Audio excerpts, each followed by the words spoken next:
বালুরঘাট হাসপাতালে নার্সের মৃত্যু, শোকস্তব্ধ পরিবার এবং সহকর্মীরা।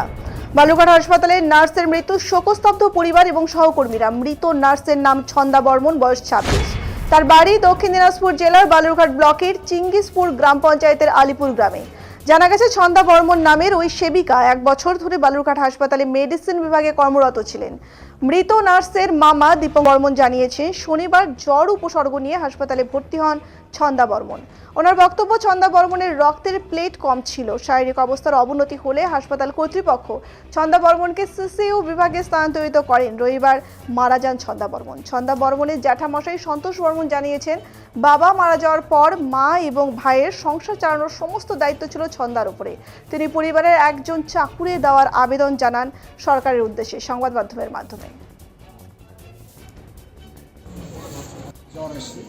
কয়দিন ধরে জ্বর ছিল? জ্বর 2-3 দিন ধরে আছে। তারপর ডিউটি করেছিল? হ্যাঁ, ডিউটি করছি। আপনার এলাকায় কি কেমন জ্বর হচ্ছে অনেকে? তারপর মারা গেল কবে? মারা এটা আজকে গেল 4টার দিকে। কি জন্য মারা গেল কিছু বলছে এখন পর্যন্ত? না, রিপোর্ট এখন পাই যায়। আপনারা কি আশঙ্কা করছেন? হ্যাঁ, আপনারা কি কারণে আশঙ্কা করছেন? কি আশঙ্কা করছেন? কি কারণে মারা যেতে পারে? আগে বলেছিলাম যে ও রক্তের কিডনির কোনো প্রোগ্রাম ছিল না, এরকম ছিল। হ্যাঁ, সেটা প্রকাশভাবে ঠিকভাবে বলেনি, মানে এইভাবে ডিউটি করতে। আপনার নাম কি? সন্তোষ বর্মা, আপনি কে হন বললেন? জ্যাঠামশাই। কিভাবে মারা গেল? জ্বরের উপসর্গ নিয়ে ভর্তি হয়েছে কবে ভর্তি হয়েছিল? কালকে রাত। তারপর মারা গেল কখন? আজকে ডাক্তারবাবুরা কি বলছে, কি কারণে মৃত্যু? ডাক্তারবাবুরা এখনো কোনো রিপোর্ট দেয়নি। হ্যাঁ, দেখি এমনি রক্তের প্লেটের কি বিষয়টা কি রয়েছে? প্লেট কম ছিল।